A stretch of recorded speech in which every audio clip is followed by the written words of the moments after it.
Welcome to this Zentangle Quickie. My name is Heather Hartwick Gladden. I'm a certified Zentangle teacher, and today we're going to take a look at the Zentangle original tangle, Wadical. All right, I was looking for something easy,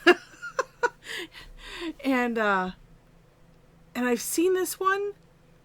You know, it's an oldie but a goodie, and I haven't really used it, so I was like, hey, let's play with this a little bit. And it's so easy, and what a nice texture.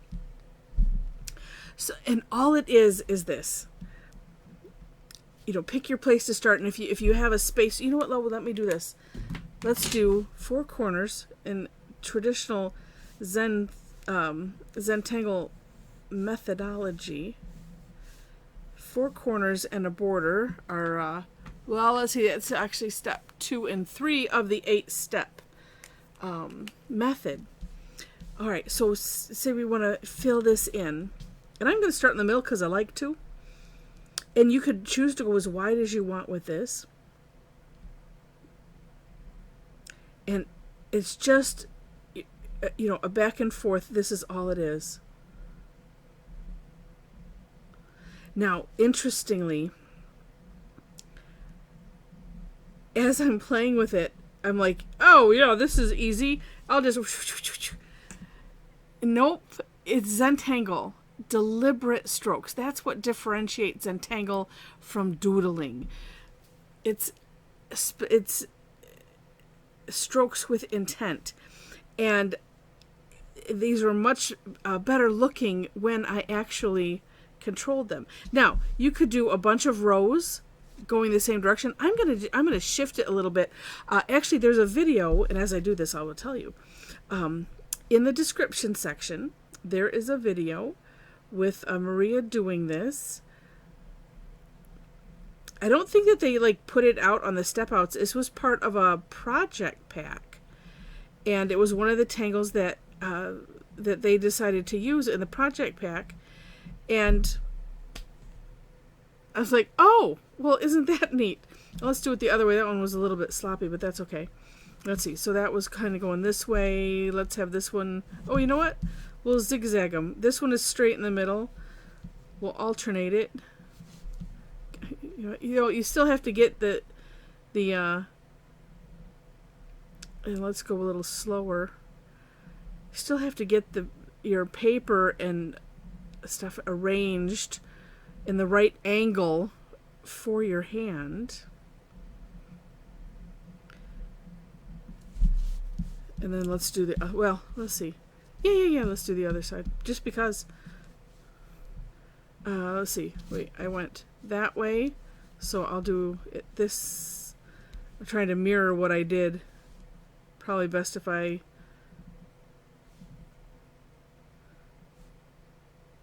Yeah, I'm really good at making things difficult. Did I tell you that? Did I tell you that before? That's going this way, this side to go over this way. Okay, we'll just figure this out. I was trying to figure it out because it's like, well, I have all this gap here. Well, that's real easy. Just come back and make it up. We're good at that.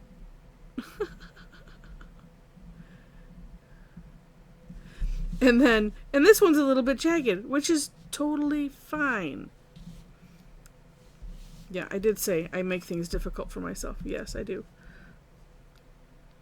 All right, let's do it like this. But you can see how you could create a really neat texture in a section, and maybe you just have a small section. This is similar to a maze or stir it up. It's the same tangle, just different names. And so here's something too. She's like, oh yeah, well that's nice. How would you shade it? Well, there's lots of ways. Number one, around that perimeter, let's just bring it in. Because a lot of times with the texture, you don't really need to do anything more than just bring it in, go around the perimeter, and that's that. Depends on what your your work is looking like, what space you have. You have that. Now you could also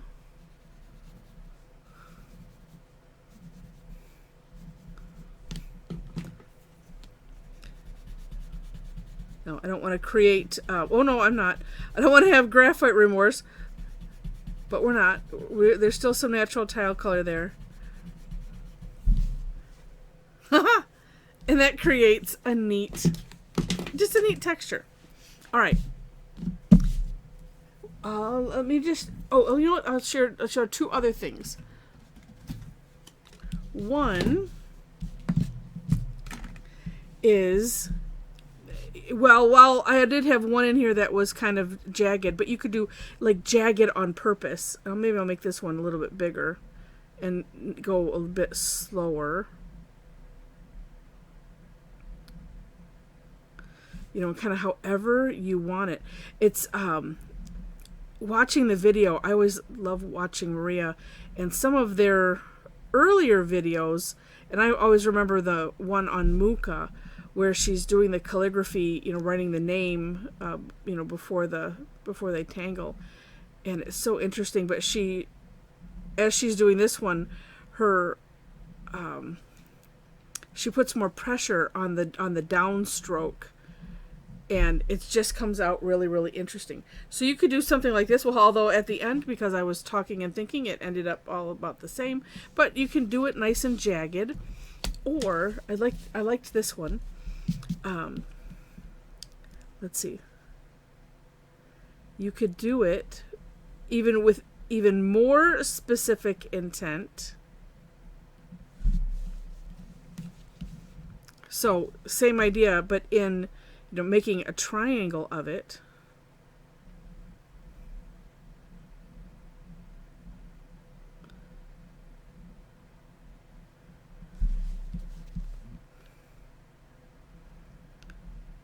And I got these from my Zenthology, which is the whole list of tangles from our CZT training. And I don't believe, because Linda Farmer would have put it up on her website, and I always like to check hers just to see what she has and to link to her. And if you haven't subscribed to Linda's newsletter, do that. And and if you have the the means, and if you use it a lot, I do use it. I at least make some, I buy the guide every year, and then if I can throw a little extra bit, because I know the amount of work that it takes to create something like she has created there with that site. But at least like to support her, because I do use it quite a bit. Mine's not as tight as in my Zenthology, but that's okay. It's your tangle. You do what you want with it. But you could do something like that, where just same idea. You're just doing this back and forth motion, and this. Yeah, you know what? I could fill in those gaps. Let's just do that while I tell you the rest of the story. So do take a look at the For More Inspiration link. Like I said, I don't think that they have released this one per se like they do other ones in Zentangle's newsletter, because then we see a lot of course I would share that, and then we're able to see a lot of the samples from them. But this, do take a look, because there's a video, and Linda has it right at the spot. Oh, that looks neat. I'm not even going to put a border. Ha! That looks cool.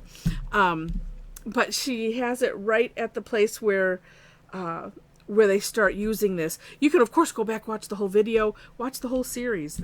It's always amazing.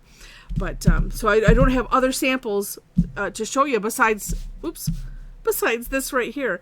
But what a neat tangle. It's nice to have things like this in your toolbox, of your brain, so that way when it's like, I just don't know what I want to do, this is a neat one to do. And it could be a fill-in, it could be a little bit of a feature, it could could be a wacky border, just really, really neat. And also you can search my channel for the Tangle Stir It Up.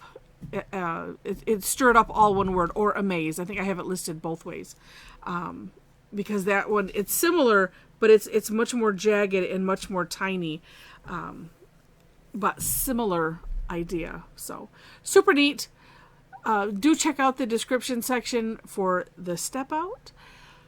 although you don't really need it, you can kind of see. But I did put the examples of, these couple things. And also, if you, did I say? Because my brain is going in 100 directions. It doesn't usually. If I didn't say it, if you enjoyed the video, please click like. And if you liked it enough to see more, please click subscribe. And if you really liked it enough to see more, I do classes twice a week. Information is on my website.